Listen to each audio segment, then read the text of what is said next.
Ya, salam cerah-cerah Lun Bandung. Okey, berjumpa kembali dengan Lun Tuan sendiri, Tony Marsila, pada kesempatan yang berbahagianya. Jadi, salam seni budaya kepada cerah-cerah Lun Bandung. Semoga sampo lagi ban hajat. Hari pada kesempatan yang berbahagianya, Ulun Tuan kena bahas masalah tentang Baim Wong. Assalamualaikum kaum ban sigom. Agam ngon ineng Bandung Lun sapa. Saatnya dilun pantun sempam soal Baim Wong sidih Jakarta. Haidi Saman Sari na sibak bungong. Nyo soal bak ngom cit bineh paya. Wate lun perhati tepikat hati wate aku kalen. Getat mekenang lagian cara.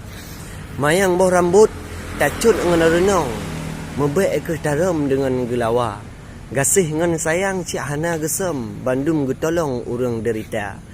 Rasa bantuan lambadan tatkong. Kebencian hantam sama seselingka.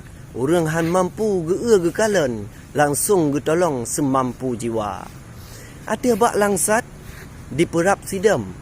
Diputar langang di atas meja. Dacak ke contoh.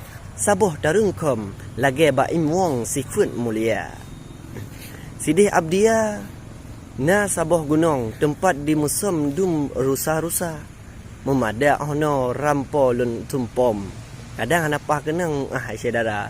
Nemaklumnya karang langsung engka kun-kun wahai saudara. Kadang hanapa haba melinting ba ado adun muahlun pinta. Okey, wassalam. Terima kasih bosku.